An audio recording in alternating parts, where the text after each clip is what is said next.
Welcome to the GOTO podcast. In this episode, Nell Watson, machine intelligence engineer, and Priyanka Vergadia, senior developer advocate at Google, discuss machine ethics, artificial intelligence, and humanity. Created for developers by developers, GOTO gathers the best minds in the software community. Stay up to date with the latest in tech through GOTO's top-rated events held online and in person in Chicago, Amsterdam, and Copenhagen, and by subscribing to the GOTO Conferences YouTube channel, where you can find thousands more high-quality dev talks. Learn more at gotopia.tech. Today we are going to talk about humanity and AI. And in the studio here in Amsterdam, we have Nell and Priyanka. And first, I would like to hear a little bit about you. Hi, I'm Nell Watson. I am a machine intelligence engineer that grew up in Northern Ireland. I developed some quite interesting machine vision technology a few years ago for body measurement. And since then, I've segued into the realm of machine ethics, so creating rules for naughty machines, and also beginning to teach them about our culture and about our values as well. Hi, I am Priyanka Vergadia. I am a developer advocate at Google currently. I was born in India, so I come from a background of large amount of cultures. Growing up, I've seen a large amount of languages being spoken across and around me. And then from then, I did my engineering there, moved to US to do my master's in computer science. And the first job that I got was in the space of conversational AI. At the time, I did not know that this is conversation AI. The term has evolved over time. But the job was at an IVR company, Interactive Voice Response, as we know it, falls under conversation AI. So that's the beginning of me getting introduced to it and me working through it. And now at Google, I play a lot with conversation AI products. So the standard question, the opening question is, what is AI? So in your personal opinion. In my view, I think AI originally was about trying to replicate something as if a biological organism would do it. That was generally hand-coded. In more recent years, we've moved towards something that's a bit more like management by objectives. So you kind of illustrate to the machine what you're trying to do and enable it to figure out how to get there for you. That's why it's a little bit like having a genie in your pocket.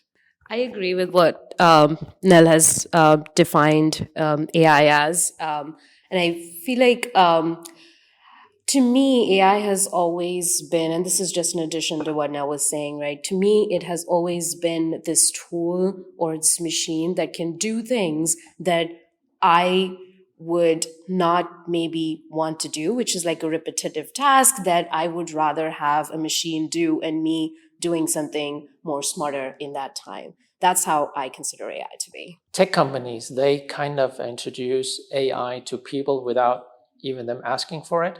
It comes into companies and it's presented to people.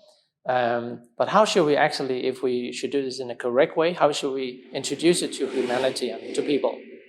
We're seeing a lot of developments recently into areas such as meta-learning, where we, instead of trying to get a machine to do one task very well, we train it to be a novice at a lot of different things. And this makes it closer to a more generalizable form of intelligence. Not quite there yet, but it's in that direction.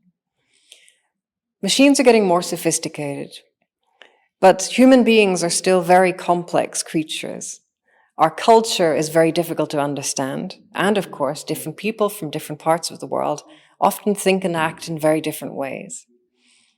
I'm working with an NGO called EthicsNet to try to create a data set of examples of different behaviors in different cultures, which are generally pro-social. So kind of how to be a nice person wherever whatever culture or situation you happen to be in. And I'm hoping that this is one good way of introducing humanity to AI. So from a tech perspective, the interactions that I have with companies and users and people who are going to be consuming AI, when I talk to them or when I introduce them rather to AI, my way of introduction is always been to understand and help them understand that there is this thing, technology or piece of machine that can help solve a problem that you have. And in most cases, they can understand that or identify that this is a problem that I have. And yes, you identified it right. And yes, I need a solution for it, but I never realized. Most of the good things that we have seen coming out of technology are the ones that are that were never known that I needed it, but once I used it, I realized, oh wow, this is something that I was missing and I should be using it. So that's how I have been introducing AI in general to people, and I found that to be really a good way for them to understand what this is. And mostly, if you don't even talk about AI and just say this is a tool that helps solve an X problem, that goes a long way than just introducing it to be an AI and ML type application. So that was the kind of the good way to introduce AI to people. If we talk about if there are any morality issues with AI and how you see it introduced in the world today and what you could fear for the future, would you have any comment on that? I think this is one of the greatest questions of our age, and it's going to be a challenge, one that many people from all around the world are going to have to coordinate on and work with very closely to try to solve. I think that as human beings, we don't tend to learn morality from morality lessons in school. Like, we don't sit down and get taught, like, don't steal things. We tend to learn morality more from things as simple as Saturday morning cartoons, right? Where you have the goodies and the baddies, and you kind of infer the virtue or the villainhood of one action or group versus another. And I think that examples like this are going to be very important for machines to begin to understand what virtue and good behavior and pro-social actions look like. In terms of the tech companies and the ones who are building the AI applications or platforms, I have seen that it's up to like any other tech, right? It's up to the user to realize how they're going to use it and what they're going to do with it. What we can do as good human beings is to make sure that that we take some ground and standing on where our tech is going to be used. And there are companies who are doing that. I work for one where we have created AI principles and we stick by them. And every single use case that we try to solve with AI, we make sure that we stand by those principles and grounds. So that is just one example, but I feel like as we are getting into this age, the tech companies do have the responsibility to be those who set those precedents as to where AI should be used, and we should be good citizens in terms of making those decisions. We have been doing GOTO conferences for almost 25 years now, and we have been following topics like AI, so over a fairly long period of time, and like 3-4 times a year, we do have like, where are we with AI now? And what I have seen the past 1-2 years is that it seems like it's speeding up. Like the capabilities are increasingly speeding up. And so we had a speaker from Unity Studios, and we asked him this year, and we said, should we fear AI? And I want to ask you the same question.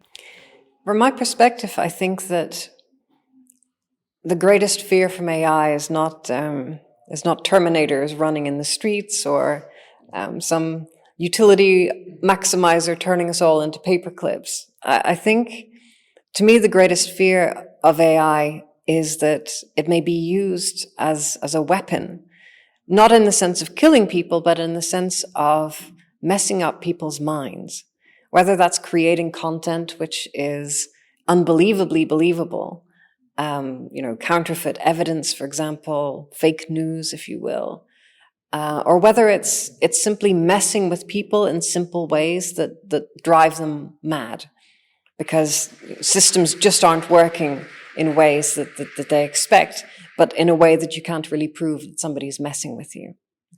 We also are living in a time of intense political polarization and often a fusion of things like payment processors with online systems and with AI.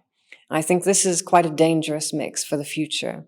And we need to be very clear in creating strong international rules on how to use these technologies in a way which is fair and equitable to all. I totally agree with all of that. The only thing that I would add is the fact that with every technology, there's always going to be we're always fearful when something happens for the first time, and when it's starting and beginning, and over time we start to develop an understanding about how this is useful to us and how this is helpful to us and how this can make us better at what we do, and when we pass that time, I think with AI we are at the stage where this is still really nascent and beginning, and we're learning how this is bad and how this is good, and we are going to build an understanding of how to use it better over time without basically seeing or how to curtail some of the bad aspects of it. And the NGO that you mentioned, Nell, definitely is one of those types of initiatives, right? And the other one that I mentioned was the AI principles that, for example, Google has set out. Like, we are going to only work with X type of things on AI use cases, right? I think those are some of the starting points that we are seeing as markers, I would say, in the development of AI. And how we are pursuing it. So I definitely don't think we should be fearful of it in the sense that what is going to happen with this technology am I going to lose jobs, or is it going to affect my jobs? Yes, it's going to, and you will have to adapt, and you will have to learn some new skills in order to stay relevant. But at the same time, the things that AI would help us do on the positive side is the point that I made around monotonous things that we do, right? So we're going to have to look at all those positives and start to learn about what the negative impacts are and how do we curtail them. That is what I would say. And we shouldn't fear, but we should learn from it and move forward. One last question to also follow up on this. I mean, so we should debate and we should have open discussions on where to apply AI, and how soon in our life should we know about AI, and how soon in life should we learn about it and start teaching AI what we want it to do for us? I think it's never too early to begin.